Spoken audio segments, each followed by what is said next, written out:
10년 전에 2015년 감사절에 에릭 회헬마이어라고 하는 사람이 자기 집 차고에 세워놓은 GMC 트럭 밑에서 브레이크 작업을 하고 있었습니다.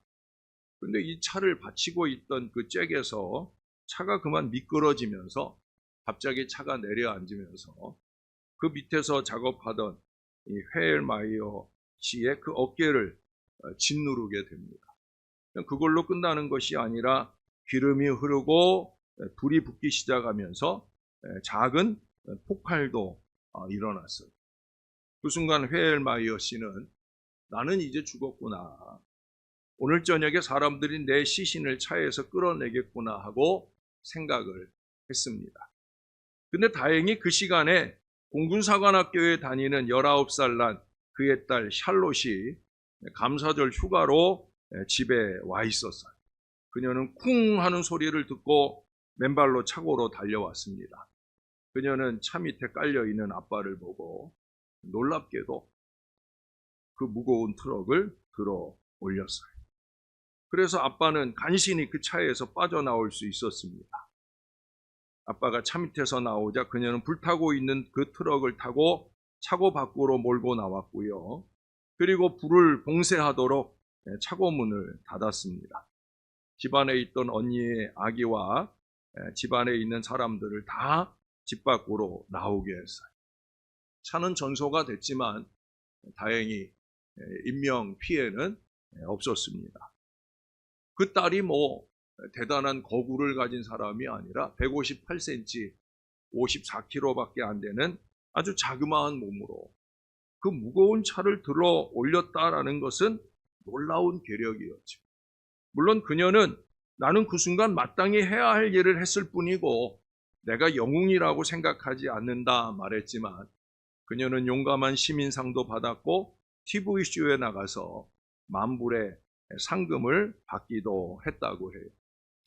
신앙을 떠나서도 사람이 위기를 만날 때 이런 엄청난 힘을 발휘하는 경우가 있죠. 도저히 불가능한 일이 일어나는 때가 많이 있어요. 그런데 오늘 본문 성경에 보면 우리 모든 그리스도인들에게 그런 능력이 주어진다 말씀합니다. 그 능력은 하나님이 원하시는 우리 힘으로는 불가능한 일을 할 수 있도록 성령님이 주시는 권능. 이 권능이라고 하는 말은 폭발적 능력을 말하는 거예요. 그걸 주신다는 거예요. 여러분 8절 말씀을 한 번 더 볼까요? 오직 성령이 너희에게 임하시면 너희가 권능을 받고 예루살렘과 온 유대와 사마리아와 땅끝까지 이르러 내 증인이 되리라. 주님은 우리에게 능력을 약속하셨고 그 능력은 우리가 그리스도의 증인이 될 수 있는 능력입니다. 아니 그 이상 증인 사명을 잘 감당하게 하는 절대 능력이라는 거예요. 너희가 예루살렘과 온 유대와 사마리아와 땅끝까지 이르러 내 증인이 된다. 이게 우리 주님의 비전입니다. 여러분 비전 소리를 많이 듣는데 비전이 뭡니까? 예? 비전은 한마디로 얘기하면 그림이에요. 그림. 하나님이 우리를 통해서 이루실 것을 미리 보는 그림. 혹시 폴라로이드 카메라를 한번 사용해 보신 적이 있으세요? 그걸로 이제 사진을 탁 찍으면 찍 하고 사진이 뽑혀져 나와요. 근데 그 사진은 그 순간에 아무 사진의 모습이 아니에요. 그런데 이 사진이 아무 선명하지 않은 그 그림이 조금 시간이 지나고 나면 그 사진이 분명하게. 그래서 일반 사진처럼 똑같이 선명한 그림으로 보여지는 거예요. 비전은 그런 거예요. 비전을 듣는 순간에는 그것이 선명하진 않지만 그래도 예수님은 교회를 향한 엄청난 비전을 가지고 계심을 말씀하셨고 그 순간으로부터 그 비전이 점점 확연하게 보여지는 그런 역사를 나타내 주신다는 거예요. 예루살렘과 온 유대와 사마리아와 땅끝까지 이르러 내 증인이 되리라. 내 증인이 되어라가 아니라 내 증인이 되리라. 주님은 그림을 보여주셨어요. 지금은 몇 명의 제자들밖에 없지만은 그들이 앞으로 온 세상으로 나갈 것이고 교회가 온 세상에 퍼져나가서 세상 모든 백성들을 구원할 것이라는 거죠. 그것이 주님이 이 세상에 오신 목적이었고 그 일은 교회를 통해서 실현되어질 것입니다. 사도행전은 주님의 비전이 그대로 이루어진 것을 보여주고 있어요. 사도행전 2장에서는 오순절에 성령이 강림했습니다. 그래서 교회가 시작이 되었어요. 잘 아시는 대로 그 강림한 성령의 은혜로 나아가 하나님께서 감동하시는 말씀을 대언하여 전할 때 3,000명이 회개하고 5,000명이 회개하면서 교회가 놀랍게 성장을 해나갔어요. 그러다가 사도행전 7장에서 고난이 찾아오는 걸 보여줍니다. 스데반 집사가 그만 순교하게 되고요. 이를 계기로 예루살렘 교회에 큰 박해가 주어지면서 사도들 외에는 모두 다 유대와 사마리아 땅으로 흩어지게 되었습니다. 그런데 그 다음 8장의 말씀부터 12장까지를 보면 이 유대와 사마리아 땅에 복음이 전파되더라 하는 거예요. 그리고 사도행전 13장에는 안디옥 교회를 통해 바나바와 사도 바울을 파송함으로 이방인에게도 복음이 전파되기 시작했다는 거예요. 바울 사도는 4차에 걸친 선교 여정을 통해서 당시 세계의 심장부인 로마에까지, 우리가 보통 3차까지의 전도 여행을 얘기하는데 결국은 마지막 로마로 간 것이 4차죠. 모든 길은 로마로라고 하는 바로 그 로마까지 하나님의 복음을 전하고 교회가 세워졌다는 거예요. 할렐루야! 주님의 비전은 현실이 되었고 또 현실이 되고 있습니다. 사도행전 28장으로 끝났지만 그 후에도 주님의 비전은 계속 실현되더라는 거예요. 우리도 몇 년 전에 코로나 이전이었죠. 뭐라고 외쳤습니까? 사도행전의 다음 장은 내가 씁니다. 우리가 씁니다. 외치기 시작하면서부터 초를 치는 일이 있기는 했지만 어떻든 외쳤었어요. 근데 그것이 어느 때 결실해 가느냐 하는 것은 하나님의 때와 시기는 하나님께 있으니까 외치는 것만으로도 그래도 우리는 우리의 할 일을 시작하게 되었어요. 주후 313년에 로마가 기독교 국가가 되었고 계속해서 복음이 온 세상에 전파되어서 오늘까지도, 오늘 우리들에게까지도 구원받는 하나님의 자녀가 되는 이 놀라운 비전 실현들이 나타나고 있다. 여러분, 우리가 구원받은 것은 사도행전 이 1장 8절의 말씀의 비전이 우리 가운데 실현되고 있는 거예요. 땅끝. 땅끝은 전에 제가 뭐라고 그랬어요? 한 발자국만 뒤로 물러가면 땅끝이잖아요. 그렇죠? 지구는 둥그니까 한 바퀴 돌고 오면 내 한 발자국 뒤에가 땅끝이라고. 우리가 누군가를 만났을 때 한 발 뒤로 물러서서 그에게 복음을 전할 수 있다고 하면 거기가 땅끝이라고. 우리는 땅끝 선교, 땅끝 전도의 사람들이 되어야 되는 거예요. 왜? 오늘도 주님의 비전은 계속 성취되고 있으니. 여러분, 아프리카 대륙의 약 반이 그리스도인이 되었고요. 남미의 브라질, 온두라스, 과테말라, 엘살바도르, 칠레, 코스타리카, 볼리비아 등에서 교회가 부흥되고 있어요. 또 남미, 중남미 쪽에 선교사 친구들이 많은데 우리 교회는 이제 온두라스 권영갑 선교사를 후원하지만 사실은 거기에 후원하고픈 제 친구 동역자들이 많이 있어요. 또 아시아와 아시아의 많은 나라 가운데서 계속해서 복음이 전해지고 있어요. 갤럽에서 사람들에게 조사를 했어요. 사람들에게 가장 필요한 것이 무엇이라고 생각하느냐라고 질문을 했더니 가장 많은 대답은요, 자기의 인생이 무언가 의미가 있고 어떤 목적을 가지고 있다고 믿을 수 있는 일을 하는 것이다 라고 답변을 했다는 거예요. 하나님을 믿거나 안 믿거나 간에 의미 있는 목적 인생을 소원하고 있다는 거예요. 그러나 안타깝게도 많은 사람들이 소원만 하지 이를 위해서 행동하지 않는 안타까움을 보인다는 거예요. 뭐 교회가 선교하고 전도해야 된다는 거 당연히 알아요. 그걸 모르면 그간의 신앙이 다 허사인 거죠. 제대로 잘 못 믿고 살아온 거죠. 왜 선교하느냐 자꾸 따져대는 어리석음은 뭘 모르는 거예요. 예수님이 지상 명령으로 이렇게 말씀하신 것을 모르는 거죠. 그러니까 무식하면 자꾸 엉뚱한 소리를 하는 거예요. 그러나 깨달아 알면은 하나님께서 원하시는 바, 내가 어떤 목적 인생으로 살아야 된다는 걸 알게 되는 거죠. 사람들은 거의 비슷한 일을 해요.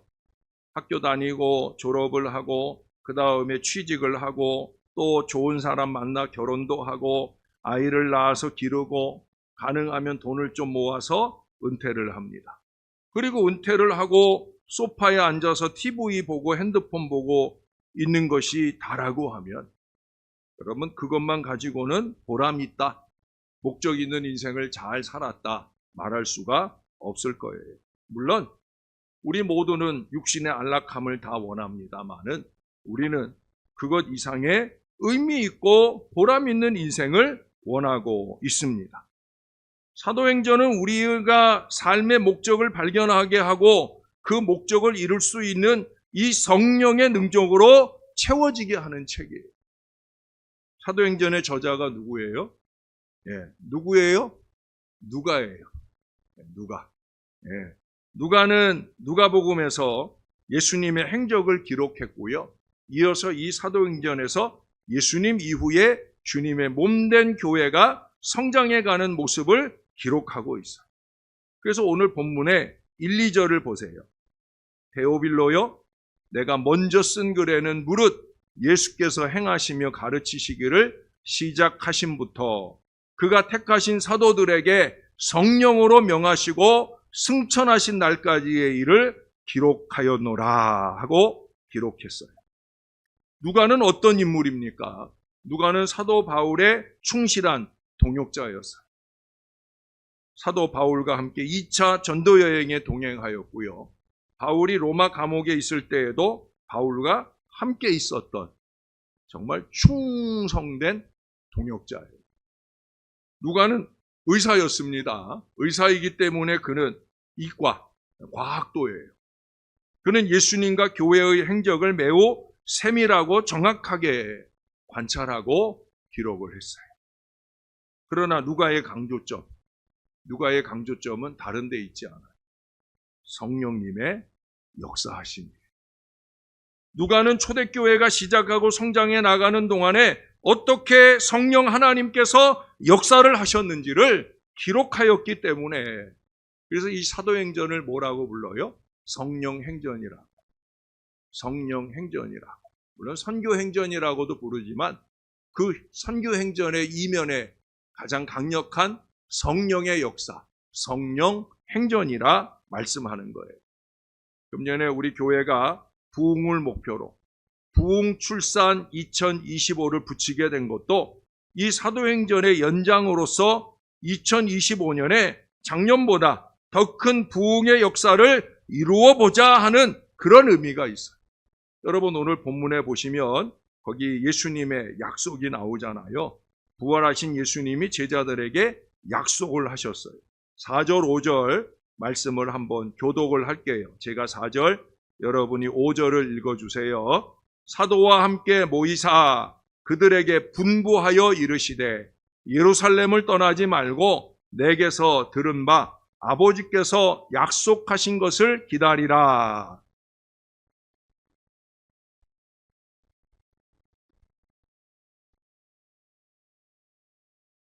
아멘.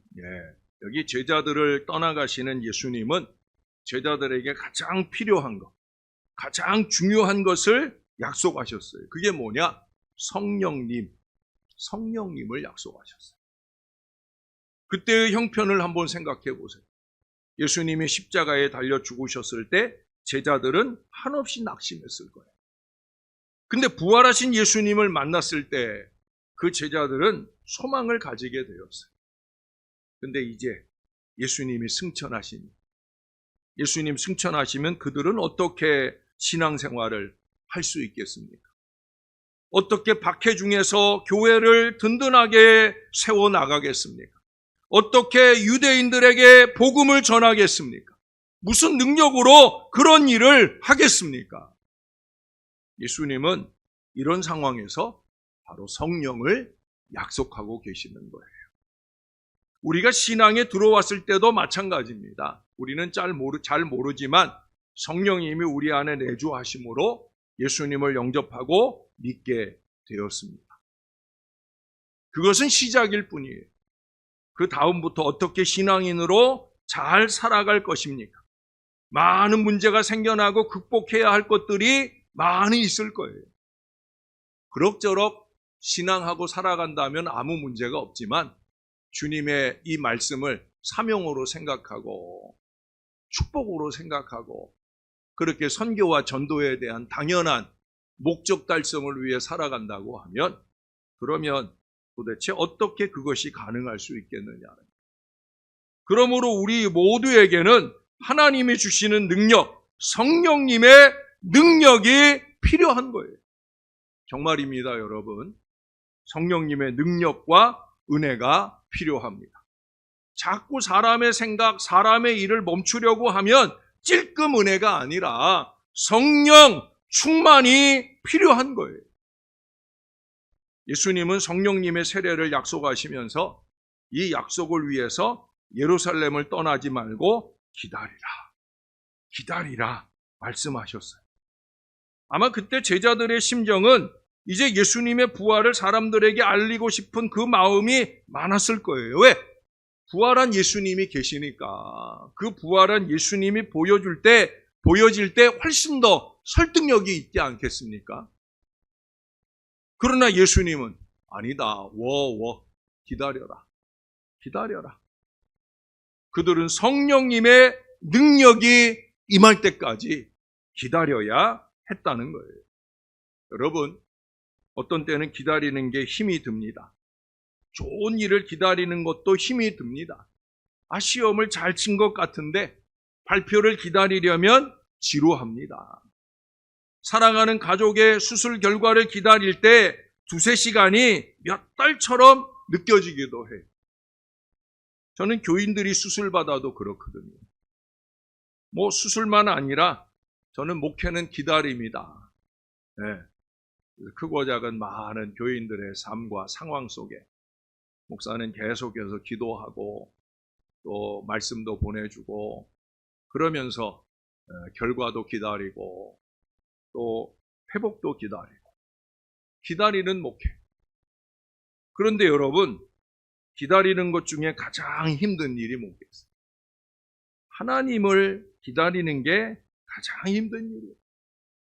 우리는 하나님의 인도를 기다립니다. 하나님이 문을 좀 활짝 열어주시기를 기다립니다. 하나님이 능력 주시기를 기다립니다. 그런데 하나님은 자꾸만 더 기다리게 하셔요. 그 하나님의 때까지 인내하며 기다리는 일, 이게 쉬운 일이 아니에요. 네. 저는 아까도 얘기한 대로 기다리는 목회를 쭉 해왔기 때문에 그 이상 하나님의 주실 바 은혜의 미래를 기다리는 거, 이거 쉬운 거 아니에요. 예수님은 제자들에게 약속을 주셨습니다. 성령님을 보내주시겠다고 성령님이 임하시기를 기다리라고 하셨습니다. 제자들은 주님의 이 약속을 믿고 기다렸어요. 이 뒤에 말씀해 보면 오로지 기도에 힘쓰면서 기다렸어요. 그들은 성령님의 임재를 체험하게 되어집니다. 여러분, 우리도 마찬가지예요. 성령님의 약속은 모든 그리스도인에게 주시는 약속입니다.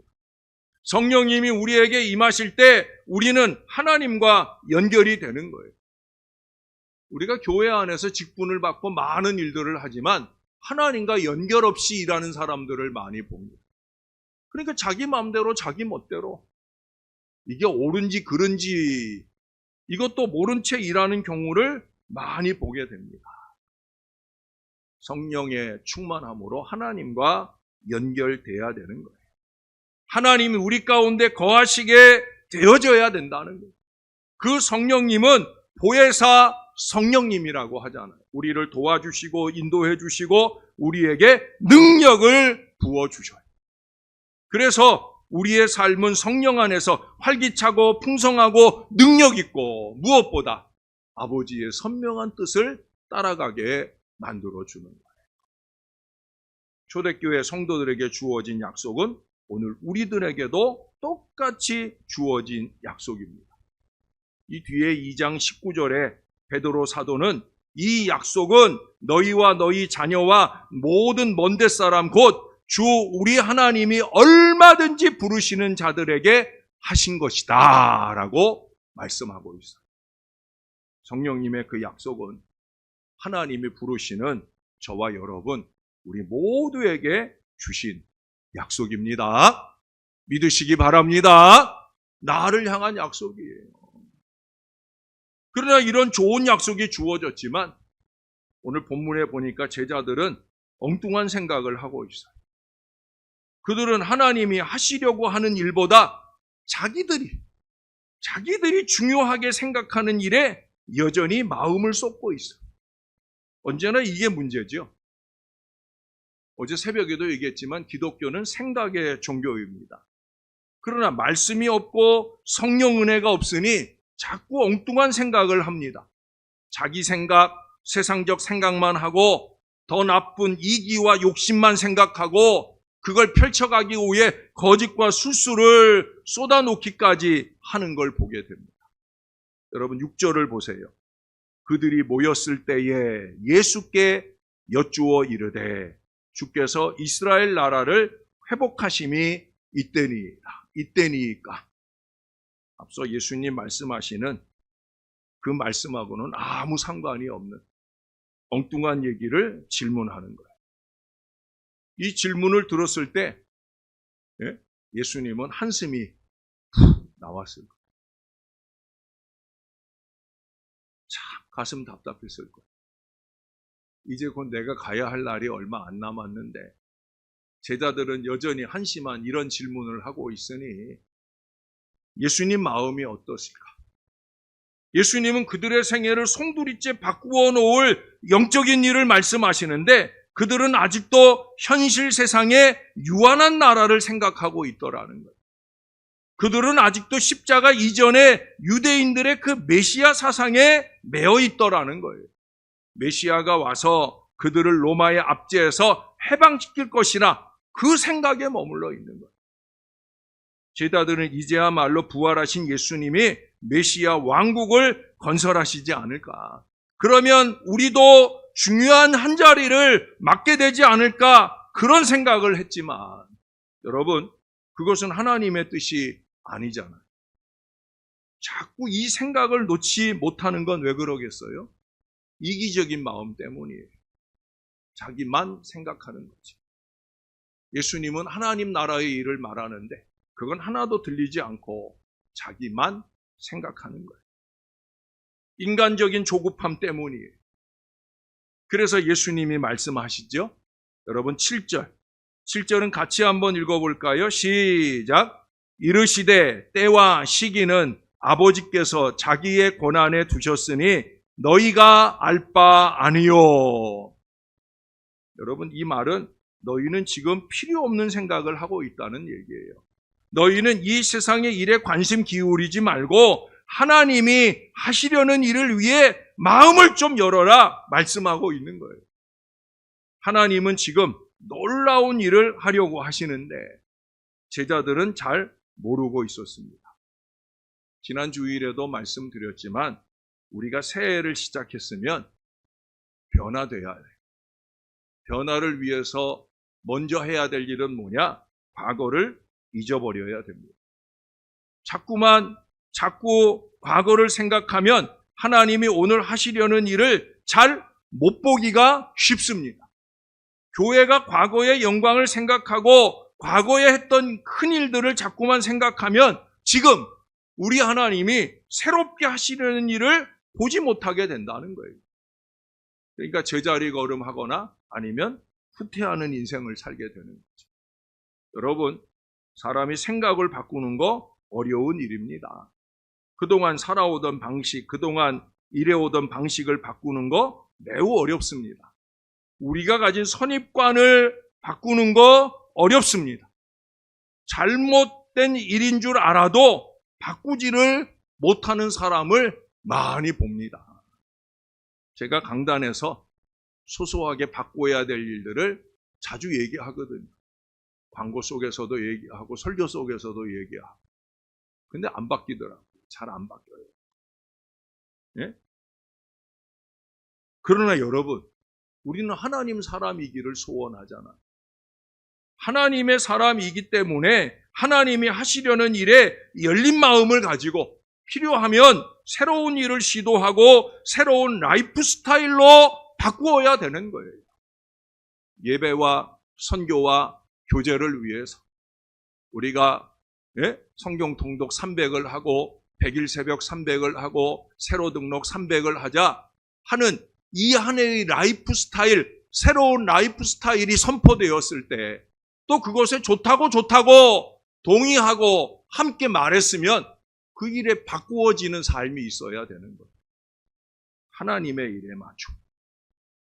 여러분, 금년에 우리는 부흥출산 2025를 시작하고 있어요. 우리는 영적 부흥이 필요하다는 사실을 알고 있어요. 우리 개인에게 영적 부흥이 필요하고 우리 가정의 영적 부흥이 필요하고 우리 교회와 한국교회의 영적 부흥이 필요합니다. 그래서 영적 출산이 많이 이루어져야 그래야 교회가 부흥하는 거죠. 여러분 총회 표어도 한번 보세요. 뭐라고 그래요? 성령의 능력으로 부흥하는 교회. 교회는 그냥 부흥하는 게 아니라는 거죠. 성령으로 충만해야. 여러분, 전도는 다른 사람에게 영향을 줍니다. 어떤 영향을 줘요? 영적 영향을 줘요. 그 영적 영향을 주려면 내가 내 안에서 영적인 부흥이 일어나야 됩니다. 그 영적 부흥은 먼저 나에게 영향을 줍니다. 영적 부흥은 영적인 시체가 되고 있는 우리의 몸에 우리의 영혼에 성령 하나님이 충만히 들어오는 거예요. 그래서 영적으로 살아나고 영적으로 활동하고 영적으로 출산하고 영적으로 성장하게 되는 거예요. 오래전에 유명한 부흥사 빌리 썬데이에게 한 부인이 와서 묻습니다. 왜 목사님은 계속 지속되지 않는 부흥을 추구하십니까? 라고 묻는 거예요. 그때 이 빌리 썬데이 목사님이 이런 얘기를 합니다. 그러는 부인은 왜 자꾸 목욕을 하십니까? 왜 자꾸 밥을 먹고 왜 자꾸 잠을 잡니까? 그럼 무슨 얘기예요? 네? 밥 안 먹고 살 수 있어요? 잠 안 자고 살 수 있어요? 1년 내 목욕 안 하고 사시는 분 있어요? 없지요? 교회도 마찬가지. 부흥도 계속되어야 되는 거예요. 개인 안에서도 영적인 메마름으로 계속 뭉개고 사는 게 아니라 영적인 부흥, 그로 통한 영적인 출산도 교회 부흥도 계속되어야 된다는 거예요. 주님을 따르는 자인 우리는 주님께서 가장 중요한 일이 무엇인지를 알아야 합니다. 주님께 가장 중요한 일은 우리에게도 가장 중요한 일이기 때문이에요. 8절에 뭐라고 그랬어요? 성령이 너희에게 임하시면 너희가 권능을 받고 예루살렘에서 땅끝까지 내 증인이 될 것이다 말씀했어요.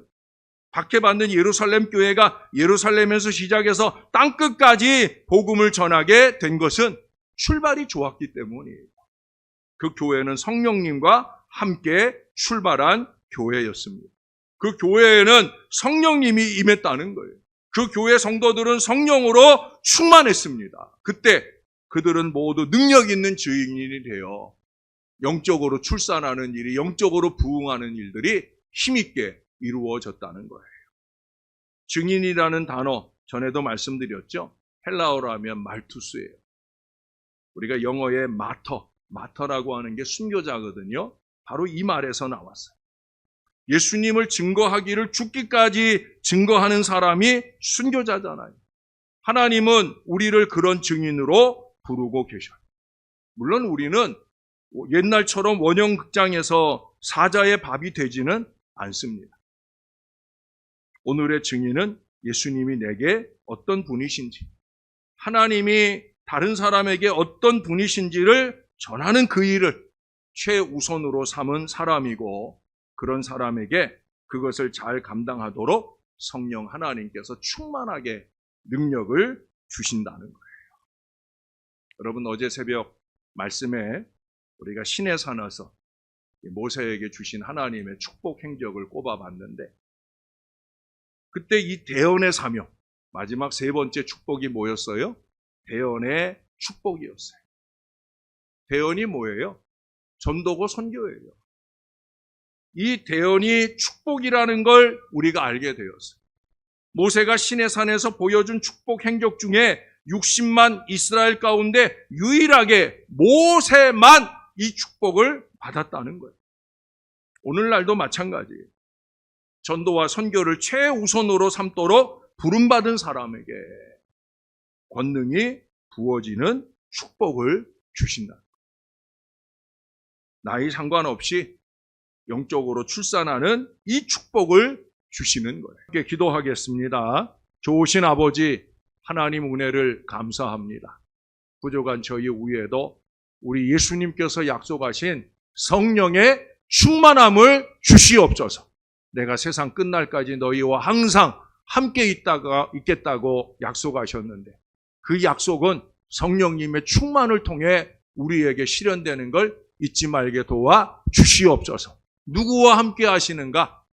너희는 가서 모든 족속으로 제자를 삼아 아버지와 아들과 성령의 이름으로 세례를 베풀고 내가 너희에게 분부한 모든 것을 가르쳐 지키게 하는, 바로 이 증인의 사명을 사는 사람에게 성령으로 충만하시겠다, 임마누엘 하시겠다 약속해 주셨사오니, 저와 이 모든 주의 자녀들이 이 은혜 안에 온전히 거하게 하시고 아버지의 주실 바 약속된 성령으로 충만한 이 한 해 놀라운 증인의 삶을 잘 살아내도록, 그래서 추수감사절 영적인 출산의 최종 일에까지 우리가 한 사람 한 사람 영적으로 출산하고 교회는 영적으로 부흥하는 놀라운 은혜가 열리게 역사를 더하여 주시옵소서. 감사합니다. 예수님 이름으로 기도합니다. 아멘. 우리 다